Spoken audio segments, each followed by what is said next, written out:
Hi everyone, welcome back to GoLocal Live. I'm GoLocal News Editor Kate Engel. Thanks for joining us this very hot Tuesday afternoon here in downtown Providence. I'd like to thank Jennifer Lawless for Skyping in from the University of Virginia.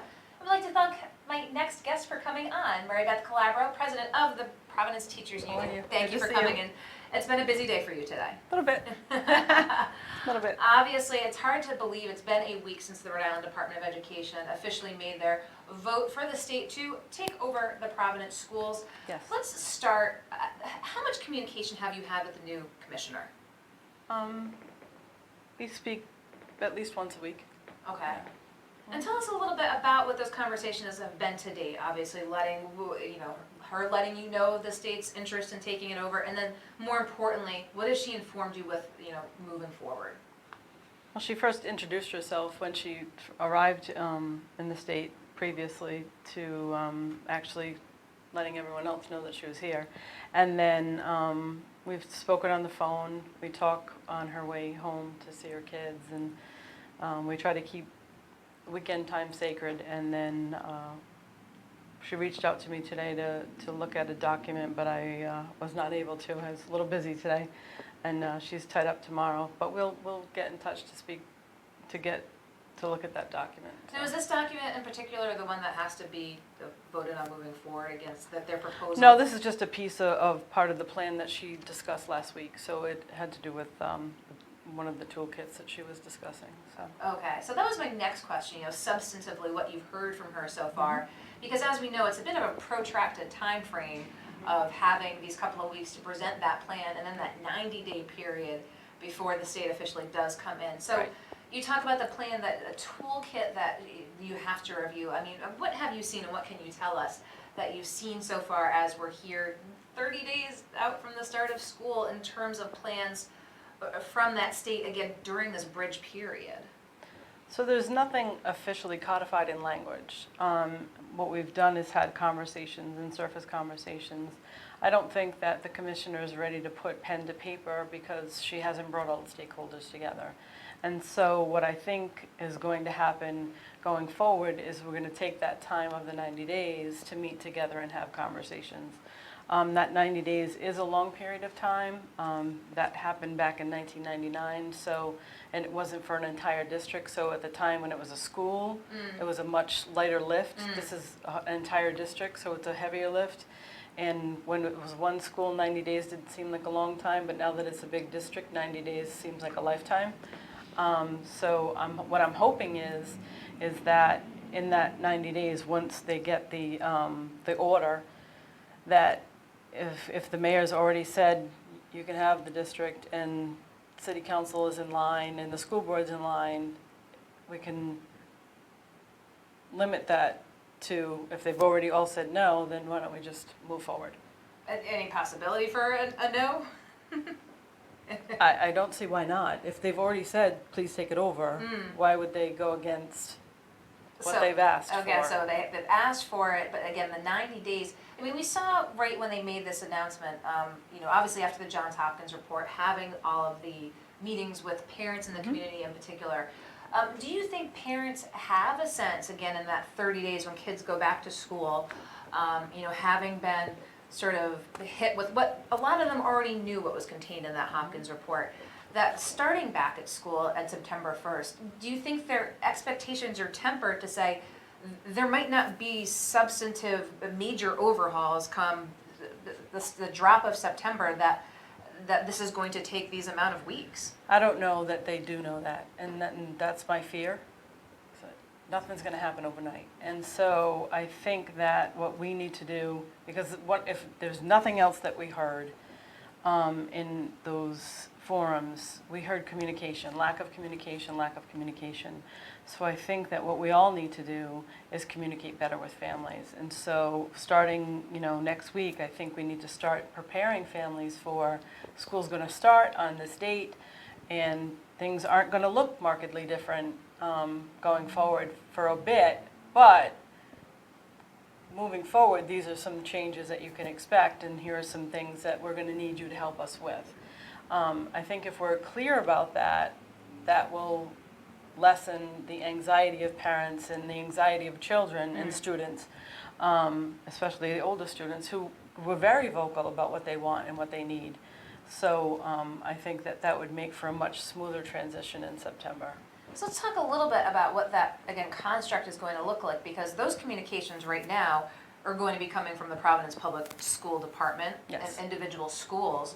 But then at some point in time, there could be that, is there gonna be a wholesale change? Will it still come from people within the school department? Is it from your understanding from conversations with the commissioner? You know, who's going to really then be that point once that 90 days, once that transition takes place? Do we have a sense of what that structure looks like? I do not. Okay. I do not. So I've heard that there will be a new superintendent. We currently have Dr. Gallo, and she's been deemed the person that's going to open schools. So, you know, she's going to make sure that all the trains and buses and kids are in the right spot, and she's already has a plan. She's already in her seat, and she's doing that work. She's meeting with me. She's meeting with the middle management people at the office at 797. So she's doing that work. And so that, having all of that in place will be of comfort to people. But in terms of what happens next, that will be for the commissioner that's chosen. Okay. I mean, not the commissioner, excuse me, the superintendent that's chosen. Do we have any sense of time frame for a new superintendent? I do not. So let's talk a little bit. As you said, you're not sure parents have the understanding. You said communication's key, that the schools, the school department, you are really urging that they make those communications in the coming weeks about Yes. really the nuts and bolts. But again, that those parents that turned out those hot nights and said, here's where the problems are, you know, are you concerned that there could be some cynicism that said, well, what are you Yes. doing? What are we seeing here? We've heard it so bad. We've heard it's the safety issues, everything, and we're being told to wait. Yeah. So that's one of the reasons why I put out our plan and asked for things to start, you know, before school starts. I think that if we at the very least, at the bare minimum, bring groups together to have conversations about behavioral expectations and norms and what's expected for all people. I'm not just talking about kids. I'm talking about all adults, everybody who walks into a school building. What are those behavioral expectations? And then what happens as a result if those behavioral expectations aren't met? I think that that's a good start. And we talk about climate and culture within the buildings and across the district. Those are good starts. And you talk about those, again, behavioral expectations. Let's talk a little bit about school safety from the council perspective. Now, they had met with public safety officials. One of the things that they said they were really focusing on this year, budgetary constraint-wise, was again that point of entry at schools to make sure that they have that under control, and that at this point there's really, they said, only one school that has what they call that super secure one. How much of a concern is this to teachers and your membership in terms of you know, how secure the school buildings are when it comes to someone getting in the building, having access to the building, before even getting to that first checkpoint of the principal's office or whomever that first office is that they have to stop at? It's very concerning, and the more that, you know, we live our lives and we see on national media and local media that things happen in churches and local venues and schools, the more people become on high alert. But what I do know is that there is stuff happening in our schools with our public safety officials, Sergeant Wheeler and Colonel Clemens, Chief Clemens, excuse me, are both working very hard in our schools to do that work right now. So that work I know is being done because I've heard it, and they've reached out to me to tell me. So I can rest assured that that work is being done. As far as the physical plant stuff and the day-to-day cleanliness, I don't know about that because I was, you know, not allowed in. So let's talk a little bit about the schools. You know the schools inside and out. Of course, we've seen what was in the report. We found out after the report which schools they were in, but of course it wasn't necessarily line up the apples to apples. Which schools aren't safe? Physical plant-wise safe. In terms of like mold and things like that, or just like if someone got in the building? From like let's talk just basic infrastructure that, you know, kids health-wise.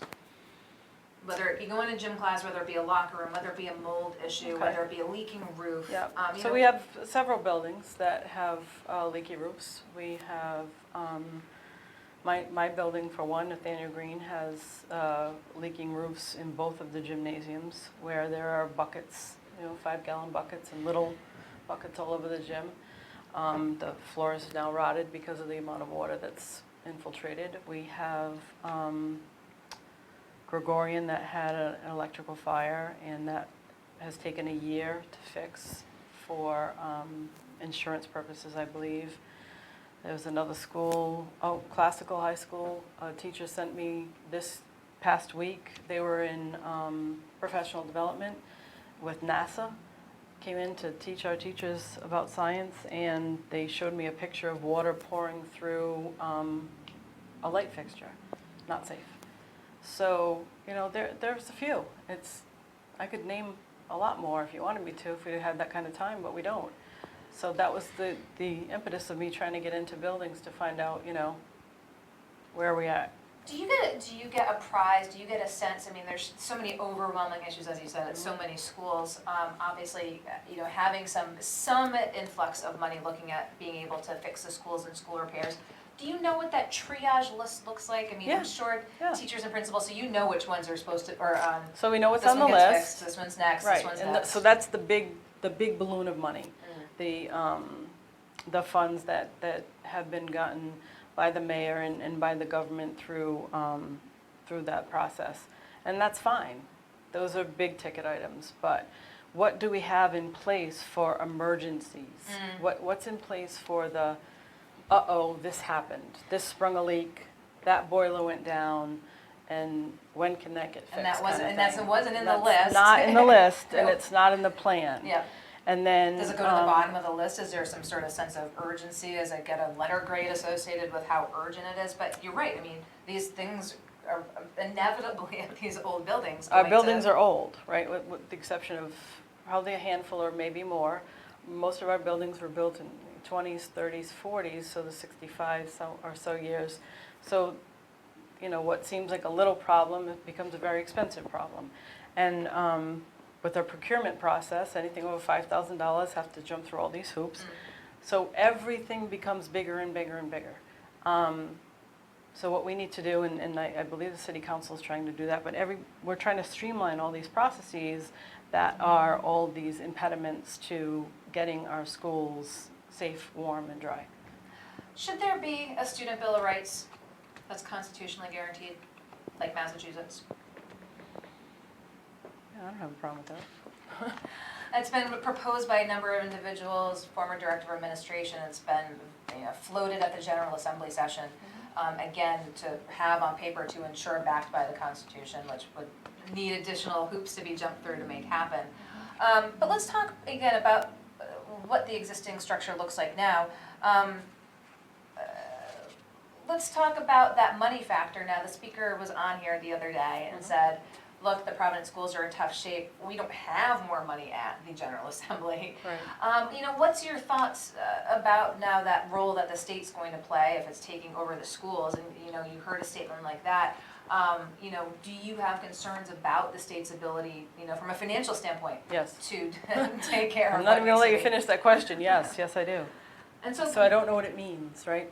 So if we have a takeover, great, and we have all these ideas and all these things, and we're talking about new curricula, and we're talking about making our schools safe, warm, and dry, and we're talking about professional development, and we're talking about all these things, inevitably, some of those things are going to cost money, and if we don't have the money, then what's going to happen? Do you think the state's going to move to void the teacher's contract? I don't think they will, no. Do you Because think I've that would be- said that I've been open to renegotiating my contract. So I would think that if they did that, that would be a little disrespectful. Our contract expires next August, Okay. and typically what happens is that I ask to start negotiations in January, so I'm not that far off anyway. So I'm willing to reopen now, if Okay. that's the case. So you're willing, so you think that would be a nuclear option, if you will? Absolutely. Absolutely. So let's talk a little bit about Providence in particular, because you're with, as head of the teachers union, you see unions all across the country, and even, here in the state, GoLocal is right, and other school districts have performed worse on test scores than Providence in particular. Do you think this is singling out Providence when there are other districts that have their own set of issues and problems that could potentially make them a candidate for a takeover? Yeah, a little bit. I mean, my teachers feel that way. Do they? Yeah, they do. Yeah, they do feel singled out. And a lot of things that I hear is the commissioner is a commissioner for the state. And she seems hyper-focused on Providence, and that's okay. Well, we're going to take the heat, and that's fine. If we get improvement and we get support, and at the end of the day, test scores move and kids are successful, fantastic. But I'm hoping that she brings in people that can do that work, because there are still 38 other municipalities that she needs to worry about, and we aren't the worst. And you talk about, again, the other ones, and GoLocal has written on it as well. Of course, we saw the state take over in Central Falls, one of the ones that has worse test scores than Providence, if you will. So if we saw sort of what happened with Central Falls, do you have faith that this is going to work here in Providence if there hasn't been that level of success in Central Falls? I think it was a different type of takeover in Central Falls. I also think that this is a different commissioner. It's a different day. It's a different dynamic in terms of governor. Everything's different. So I'm just going to say, yeah, I'll say yes. I'll say it's different, yes. And then let's talk a little bit, the John Hopkins report. As we know, Mayor Jorge Elorza gave the Providence schools, I believe what they call a gentleman's C, seeing what the state of the schools is and being declared a crisis. Is he competent to be mayor? I can't answer that. I'm not a mayor. Have you had conversations with him since the start of this process? Yes. And what do you envision the role of his office playing as this moves forward? Very small. Very small. I think that, if at all, quite frankly, I don't think that based on the report, and I think that based on the recommendations of Commissioner and based on what we need, I think that it has to be one way or the other. There can't be this amalgamation of influences and leadership and people vying for position. So I think it needs to be, this is the table of organization and a very clear, a very clear path of who's in charge, who's answering to whom, and how we're going to address certain needs. So that's my humble opinion, but my opinion nonetheless. So very small or non-existent. So we've run through a litany of questions here pertaining to the lay of the land currently. What are you hearing most from your membership heading into the school year about their concerns? Prior to this week, my members were very concerned about starting the school year. They were worried about culture and climate. They were worried about, welcoming kids back and there being this angst about, how kids felt about them, because kids listen. Kids are very intelligent, and parents talk, and they're in the other room, and you think they're not listening, and they're listening. And so we don't want our kids to feel like we don't care about them, because we do. And so what we need to do is show them that they're welcome, show them that they're loved, and that we're going to do the best that we can to improve the conditions for them and to teach them to the best of our ability. That being said, now that we've put out the beginnings of our plan, they're hopeful and they're grateful that we've come up with, what we've started as our portion of the plan, or what we think could be our contributions to a plan.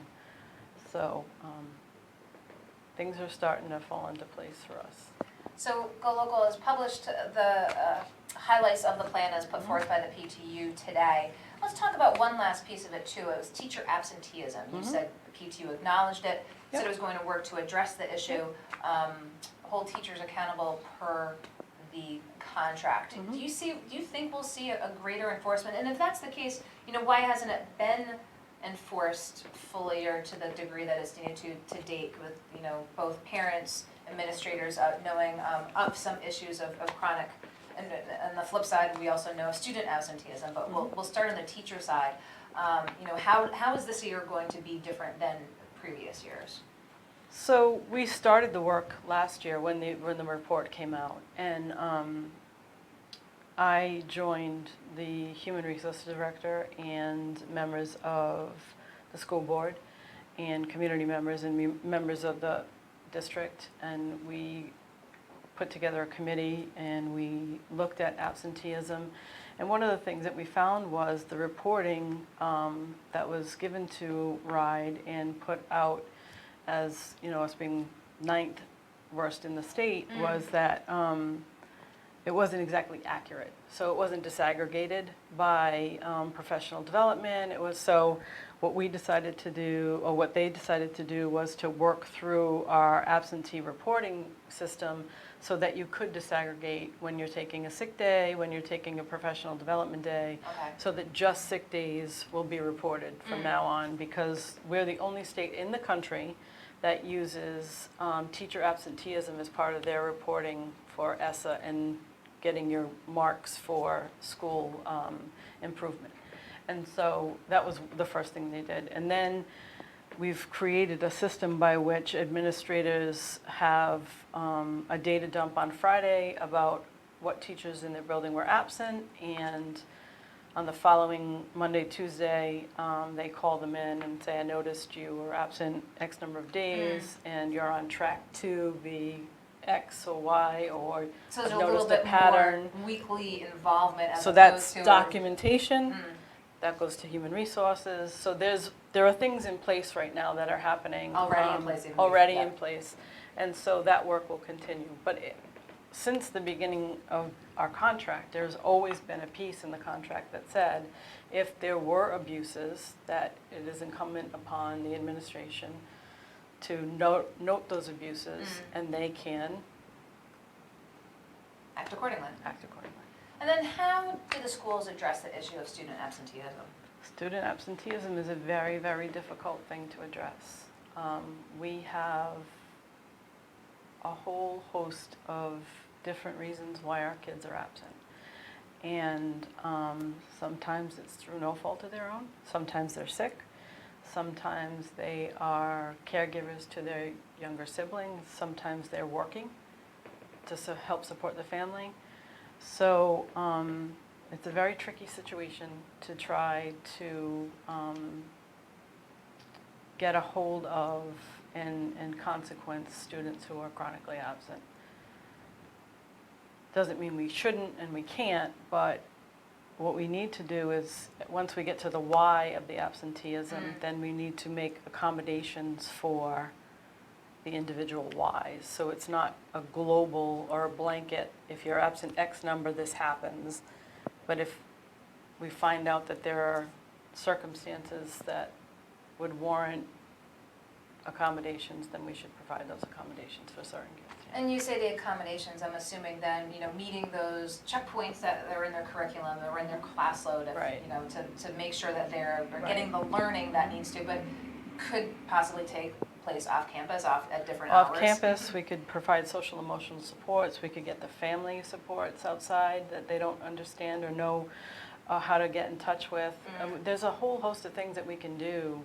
And sometimes families don't know how to just access, and we don't do a very good job of teaching them or showing them how to access outside agencies or entities to get them the care that they need or the support that they need. And one of the things, we had a former classical student on, it brought it up in your report as well, mental health services for students as well. Now again, you talk about operating in this finite budget, finite contract structure. Can that be addressed within the current constraints and confines of staffing and where things are at for resources at schools? if you've identified that it doesn't meet the needs of students in the community. Yes. So one of the things that we started to work on a couple of years ago, and we need to expand upon it because we're just not finding enough people. Actually, I am happy though. I did see a couple of social workers get hired. We're going to be hired tonight on school board, but we're not finding enough people coming out of school with social work and psychology degrees. But we need to start recruiting, going into the colleges and saying, look, come. This is very rewarding. Our kids are wonderful. You know, you'll see and meet people that you've never thought you'd meet and see.